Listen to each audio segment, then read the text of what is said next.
Every year, the mock draft cycle follows the same pattern. Numbers come out, analysts rank prospects, fans react, and then everyone moves on. But version 4.0 of the 2026 mock draft, something is different this time. Not because of the names on the list, not because of the order itself, but because of what the order reveals when you stop looking at the surface and start asking the real questions. Who benefits? Why now? And why does everything seem to line up so perfectly?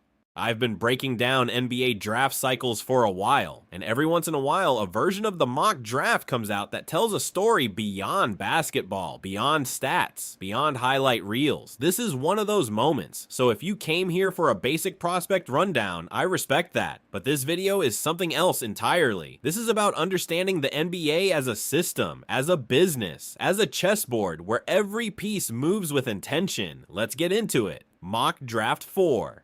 0 dropped, and the reaction across the league was immediate. Not because of 1 or 2 names jumping up or falling down. That happens every cycle. The reaction was about what the updated standings confirmed. The pecking order at the bottom of the league has crystallized, and with it, the draft lottery picture is becoming very clear, very fast. Several prospects moved significantly in this version. Some shot up based on recent college performance. Others slipped after deeper medical evaluations and scout reports circulated internally. That's normal, that's the process. But one movement stood above all of them. One name didn't just rise, it separated itself. It became, in the eyes of most serious evaluators, the unquestioned #1 prospect in this class. And that name landing where it's projected to land, that's where this story gets genuinely interesting. Because in the NBA, the worst record doesn't happen by accident. Rosters are built or dismantled with intention.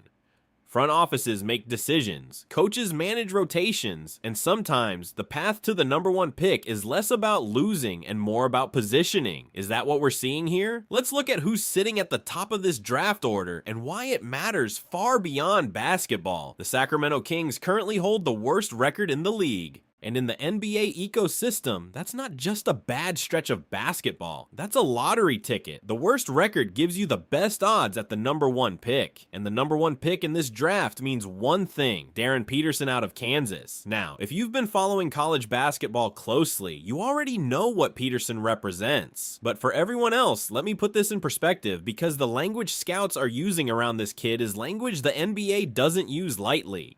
They're calling him a generational guard prospect, a once-in-a-decade talent at his position, and the comparison that keeps coming up, the one that stops the conversation every single time someone brings it up: Kobe Bryant. Not in terms of playing style exactly, but in terms of the complete offensive package at the guard position, the shot creation, the scoring versatility, the competitive makeup. That's the bar evaluators are privately putting on Darren Peterson.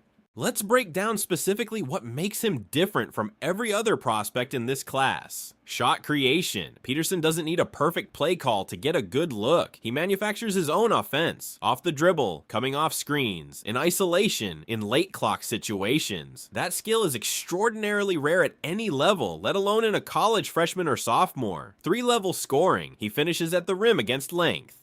He has a functional mid-range game, which sounds basic, but is genuinely uncommon in today's college game, and he shoots above 40% from 3 on high volume. That combination doesn't come around often. On and off ball versatility. Some guards can only play with the ball in their hands. Peterson thrives either way. He can be your primary initiator or your third option in a possession, and he impacts the game meaningfully in both roles. Positional flexibility. He plays both backcourt spots. Point guard, shooting guard. He fits either, which means whatever system a franchise runs, Peterson adapts to it rather than forcing the team to rebuild around him. So what's the catch? There's one, and to their credit, most analysts aren't hiding it. Injury history. Peterson has dealt with recurring muscular injuries throughout his time at Kansas. Nothing structural, no torn ligaments, no surgeries, no catastrophic damage. But the pattern of soft tissue issues has raised legitimate flags around his durability at the NBA level, where the schedule is longer, the physicality is higher, and load management is a constant conversation. Here's the honest debate. Is this a fragile player, or is this a player whose body responds to high workloads with minor breakdowns that can be managed by an NBA medical staff? Those are two very different things. Sacramento has the resources. Sacramento has the medical infrastructure. And Sacramento has a franchise that desperately needs a new identity. A face, a story, a reason for the league to pay attention again. Does the talent justify the risk? Or does the risk actually add to the narrative in ways that benefit everyone involved? That's a question worth sitting with. But this mock draft isn't only about Peterson and the Kings. While Sacramento dominates the conversation at the top, several other projections reveal strategic thinking that goes well beyond just best player available years.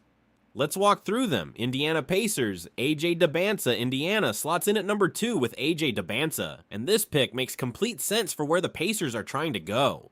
Dybantsa is the modern NBA's ideal two-way prospect, someone who doesn't just give you offense or defense in isolation, but genuinely impacts the game on both ends of the floor. His offensive ceiling is star level. His defensive engagement and instincts are ahead of where most players his age are when they enter the league. For a franchise looking to compete without owning the top pick, Dybantsa is exactly the kind of selection that holds up over time.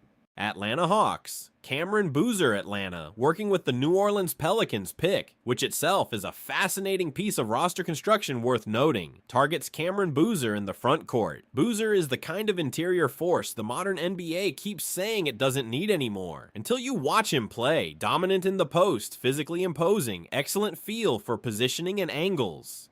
The league trends away from traditional big men right until a truly great one shows up, and then everyone remembers why that archetype never actually disappears. For the Hawks, who have struggled to find stability inside, Boozer represents the kind of foundational piece that changes how a team is built around it. Brooklyn Nets, Caleb Wilson.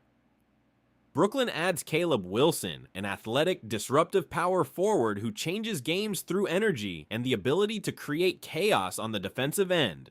The Nets are in full rebuild mode, and Wilson fits that timeline perfectly. Young, high ceiling, coachable profile, and the kind of player who develops alongside a group rather than requiring immediate results. That's exactly what you want when you're rebuilding from scratch. Now here's what I want you to consider before we get to the most important part of this analysis. Are these picks purely talent-based, just the result of scouts doing their jobs and ranking players on merit alone? Or do they reflect how each front office is positioning itself in the longer game, thinking not about next season, but about the franchise 5, 6, 7 years from now? Because the best draft decisions in NBA history always had both elements working together. Talent and strategy, inseparable. And now we arrive at the core of everything we've built up. Sacramento at the top of the draft order, Darren Peterson as the consensus number 1 prospect. The almost suspiciously perfect alignment between a franchise that needs a new identity and a prospect who carries every element of a star-making narrative. Is this purely sports merit, the natural result of standings and talent evaluation colliding at the right moment, or are we watching something more intentional take shape? Think about the full picture. Sacramento is a mid-size market, a franchise that has been invisible in national conversations for over a decade. The last time the Kings were truly relevant on a league-wide scale was the early 2000s. Weber, Peja, Bibby, those playoff runs that the entire league remembers. Since then, rebuilds, restarts, and quiet irrelevance. Now enter Peterson, with the Kobe comparison, with the offensive skill set that translates immediately to highlights and marketing, with the injury question mark that adds just enough tension to the narrative to make it compelling rather than predictable. Because here's the truth about the greatest stories in NBA history. They were never about perfect players. They were about players who had something to prove. Players who arrived with doubt attached to their name and then spent years proving everyone wrong. Jordan was cut from his high school varsity team. Steph Curry was considered too small and too slow to be a franchise cornerstone at the NBA level. LeBron carried the weight of impossible expectations before he ever played a professional game. Every legend has an asterisk in Chapter 1. Peterson arrives with the biggest talent profile in years. And an asterisk. Sacramento, Peterson, the comeback narrative, the Kobe comparison, the injury question, all of it packaged together at exactly the right moment. I want to be direct. None of this suggests manipulation. The NBA's draft process has oversight. The standings reflect real results. Talent evaluations are conducted by serious professionals who've spent their careers building credibility. But the NBA is also an entertainment business. Commissioners, agents, television networks, ownership groups, and marketing departments all operate within the same ecosystem. And that ecosystem runs on stories. And when the right player lands with the right team at the right moment with the right narrative built in, when every piece fits together this cleanly, That's worth paying attention to, not with suspicion, but with awareness, because fans who understand the NBA only as basketball will always be one step behind fans who understand it as a business, a product, and a story being told in real time. So let me hear from you. After everything we just broke down, the Kings, Peterson, the supporting picks, the narrative alignment, where do you land? Is this just the draft doing what drafts do, rewarding bad teams with good players? And I'm reading too much into the timing. Or do you see the bigger picture here? The way the business of the NBA shapes outcomes that look organic but rarely are? Drop your take in the comments. Disagree with me if you want to, that's the whole point. The best analysis comes out of real debate, not echo chambers. And if this breakdown changed how you see the league, share it with someone who watches basketball but hasn't started watching the business of basketball yet. See you in the next one.